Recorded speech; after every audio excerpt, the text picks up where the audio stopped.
네, 모두의 국사 김범석입니다. 자, 오늘 이 시간에는 우리 민족의 그 운동가였죠. 독립운동가였던 김규식 선생님에 대해서 한번 정리를 해보도록 하겠습니다. 자, 김규식 선생님 이렇게 나오죠. 그래서 이제 우리나라 그 좌우합작위원회 해서 이렇게 같이 우익과 좌익 이렇게 해서 그 활동을 했던 그런 인물로도 우리가 잘 알고 있는 그런 분이죠. 자, 이 김규식이라는 분은 아버님이 이제 낮은 관리, 부산의 동네에서 이제 낮은 관리를 하셨다가 정부에 어떤 뭐 항소라든가 상서를 잘못 올려서 유배를 당하고, 또 어머니는 6살 때 또 돌아가셔서 어린 나이에 천혜의 고아가 됐던 그러한 불우한 그 어린 시절을 보냈죠. 자, 이런 이 김규식 선생이 어린 나이에 부모를 갖다가 일찍 이렇게 다 여의고, 아버님은 뭐 유배를 당하고 해가지고서 이 김규식을 어떻게 누가 이렇게 또 구해줬을까요? 바로 이때 당시에 미국의 그 선교사죠. 언더우드라고요. 그래서 이 언더우드라는 분이 이 김규식을 소위 양자로 이렇게 해서 아주 그냥 잘 키우죠.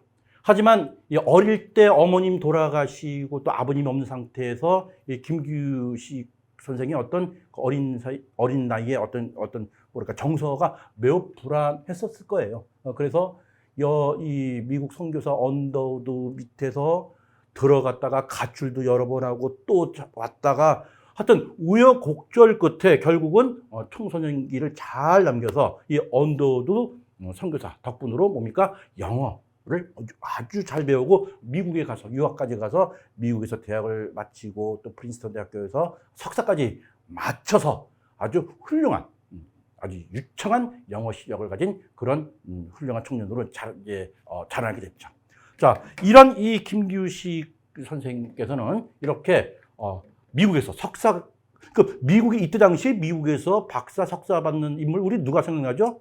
이승만 초대 대통령도 미국에서 또 뭐 이렇게 학위를 받았던 거는 우리가 알고 있죠. 그 정도까지만 제가 할게요. 자, 이러한 미국에서 학위를 받고 온 이 김규식 선생은 다시 국내로 돌아와서 학계에 몸을 담게 되죠. 뭐 경신학교 또 자기를 길러준 또 언더우드 선교사의 또 비서 활동도 했고, 그 다음에 또 연희대학교에서 지금은 연세대학교죠. 여기서 또 강단에 서서 학생들도 가르쳤던 그런 분이 바로 김규식 선생이었죠. 자, 이 김규식 선생은 1919년 다시 얘기해서 제1차 세계대전이 끝나고 파리에서 전승국들의 어떤 이 파리 강화 회의가 있었죠. 어떤 승자들이 어떤 회의였죠. 이때 우리가 기억나는 거 있죠? 윌슨 대통령이 민족 자결주의를 외쳤죠. 바로 이 민족 자결주의가 우리나라 그 3.1 운동에 많은 영향을 주었다는 거 우리가 다 알고 있는 사실입니다. 자, 우리가 알고 있는 민족 자결주의의 핵심은 뭡니까? 바로 전승국들의 이 전승국들에만 해당이 되는, 즉 패배한 이 당시 뭐 독일을 비롯한 이런 패전국들의 식민지를 다 반환해라. 거기에 민족 자결주의가 인용이 되는 거고, 우리나라와 같이 일본의 어떤 강점당한 현재 진행 중인 나라는 해당이 되지 않았던 것이 이제 하나의 사실이었죠. 자, 그러다 보니까 이 김규식 선생께서는 이때 당시에 상해에서 신한청년당이 만들어졌는데, 이때도 신한청년당에 춘원 이광설을 비롯해서 영웅영 이런 분들이 또 이렇게 중심이 돼서 또 만든 그런 조직이에요. 자, 그렇다고 우리나라 정부가 아직 세워지지는 않았고요. 이런 상태에서 김규식 선생은 파리로 중국에서 2달에 걸쳐서 파리에 가서 이 파리의 강화회의에 우리 대한민국의 독립을 호소하는 그런 활동을 여기까지 그냥 했죠. 유창한 영어 실력으로 말입니다. 이런 분이 바로 김규식이었죠. 바로 이렇게 활동을 할 때 이제 비로소 상해 임시정부가 생기고, 또 러시아, 미국 등지에서 우리 이제 또 대한국민회라든가 이런 소위 독립단체들이 계속 생겨나죠. 바로 이렇게 임시정부를 비롯한 러시아, 미주에서 탄생한 이런 독립단체에서 딱 공통적으로 우리 김규식 선생을 갖다가 우리 임시정부의 대표로 이제 위임이 된 거죠. 그래서 김규식 선생은 명실상부하게 대한민국을 대표하는 그런 외교가로 이게 활동을 하게 됩니다. 자, 앞서 말한 바와 했듯이 고국에 와서 대학에서 강단을 했다가 이제 상해에서 이제 머물게 되는 거죠. 그래서 김규식 선생은 상해에서 약간 20수년간 독립운동을 하게 됩니다. 자, 독립운동을 하게 되다 보니까는 임시정부 우리 다 알다시피 얼마나 어렵게 이 생활을 했습니까? 내중에는 뭡니까? 그야말로 월세도 제대로 못 내가지고서 그야말로 아주 그냥 먹는 것도 제대로 못 먹고 그야말로 어려웠던 그 시절에 임시정부에 활동을 했던 분이 바로 김규식이죠. 자, 이런 김규식 선생은 이때 당시에 먹고 살기 너무 힘들다 보니까 이 상해에서 또 역시 영문학을 전공했기 때문에 상해에서 대학에서 또 영문학 강의도 해서 어떤 생활비를 조금 이렇게 좀 거행했겠죠. 김규식 이 선생님의 부인도 역시 또 같은 독립투사다 보니까는 그야말로 뭐 자식을 돌볼 수도 없는 그러한 열악한 상태에서 나라 일을 했던 분이 바로 김규식 선생이었습니다. 자, 이런 김규식 선생, 그래서 이렇게 바로 이 언더우드 이 선교사의 어떤 보살핌으로 훌륭한 청년이 됐다는 점 한번 하나로 제가 이제 정리를 해드리고 싶고요. 그 다음에 바로 이 신한 청년당, 바로 우리나라가 임시정부가 생기기 바로 전에 모였던 그런 좀 단체 사진이네요. 김규식 선생 보이죠? 사진 보면은 바로 안경을 쓴 분이 김규식 선생이죠. 자, 이렇게 김규식 선생은 상해에서 20수년 동안 독립운동을 하면서 이때 당시에 3.1운동 때 임시정부가 또 어떻게 또 이 분열이 됐었죠. 뭐 창조파니 개조파니 이런 식으로 해가지고서 이제 많은 이제 분열이 있었을 때 이 좌우의 분열을 갖다가 조정을 하기 위해서 많은 힘을 썼던 분이 바로 또 김규식 선생이었죠. 자, 해방이 됐습니다. 해방이 돼서 우리나라에 와서 소위 어떤 독립을 이제 운동가들이 많은 활동을 하게 되죠. 자, 우리나라가 해방이 되었을 때 바로 해방과 더불어서 어떤 일이 발생이 됐죠? 바로 미국, 영국, 소련, 중국에 의해서 신탁 통치라는 것이 모스크바 삼상회의에서 열렸었죠. 이때 사실은 이것이 우리나라의 운명을 하나의 어떻게 보면 가르는 큰 사건이 되었는데요.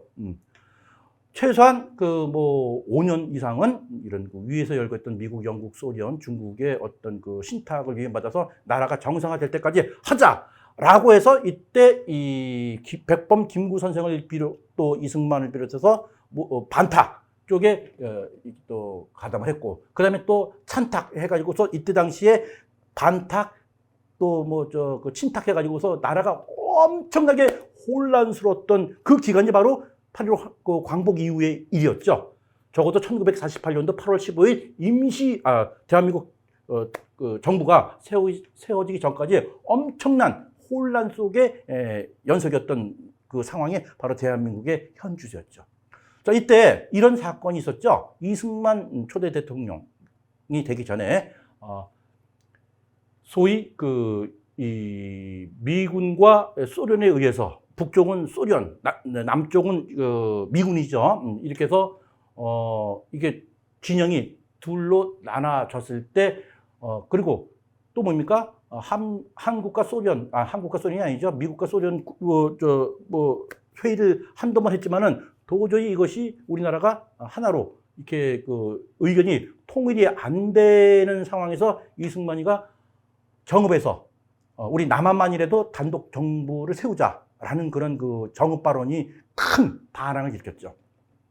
자, 일제에 빼앗겼던 36년, 그리고 광복, 그리고 다시 독립, 근데 나라가 분단. 자, 이런 절체절명 때 이러면 안 되겠다 싶어서 여기 이승만 정읍 발언에 어떤 이 충격을 갖다가 극소화시키기 위해서 뭡니까? 이제 우리나라가 독립인데 지금 좌냐 우냐 이거 따질 수가 없다. 우리 좌우가 합작해서 우리 독립된 국가를 만들자라고 해서 바로 이 중도 우파로서의 수장 역할을 했던 분이 바로 김규식이었죠.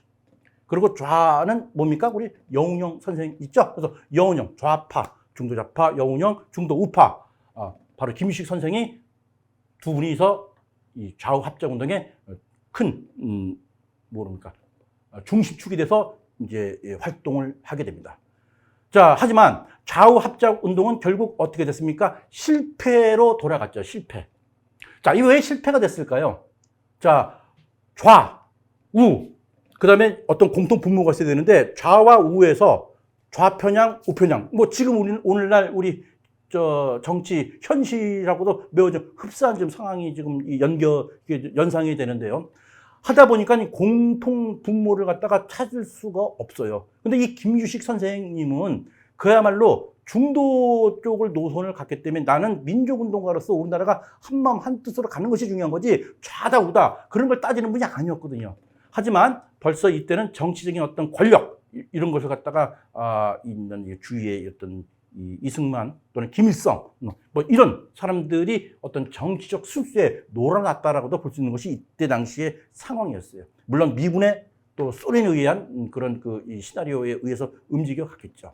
하지만 백범 김구 선생과 더불어서 우리 김규식 선생은 우리는 민족의 통일을 원하는 건데 결국은 좌우 합작 운동은 결국은 실패로 돌아가면서 결국은 우리 북쪽의 김일성과 한번 우리가 민족의 통일을 위해서 한번 허심탄회하게 한번 이야기하자. 그래서 백범 김구 선생과 더불어서 남북 평화회담을 협상을 하러 갔었죠. 여기 사진 보게 되면은 이제 백범 김구 선생님도 계시고 그다음에 또 김규식 선생님 계시고 그리고 또 옆에 두 분 계시죠. 두 분은 뭐 선우진 선생님 또 원세호 선생님 이렇게 원세훈 두 분이 계시는 네 분인데 이게 지금 을밀대에서 지금 사진을 찍은 게 있습니다.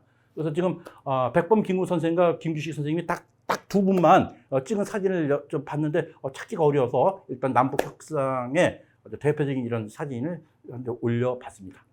자, 이렇게 남북 협상 때 백범 김구 선생과 더불어서 이때 조소왕이라는 분도 같이 갔었죠. 우리 국가의 기틀을 강령을 만들었던 분이죠. 자, 이러한 분들과 함께 북으로 가서 북의 김일성과 또 김두봉 이런 소위 북한의 최정점 있는 그런 지도자들과 연석 회의를 가졌지만 결국은 핵심은 남북이 하나가 되자라고 했지만 이미 이때 상황은 남쪽은 이승만, 북쪽은 김일성이라는 어떤 정치의 갈림길이 이게 대들 수가 없는 그런 현실적인 벽을 느끼게 되었죠. 결국은 북에 가서 남북 협상은 어떤 구두선에 끝이고 결론은 실패하고 돌아왔습니다.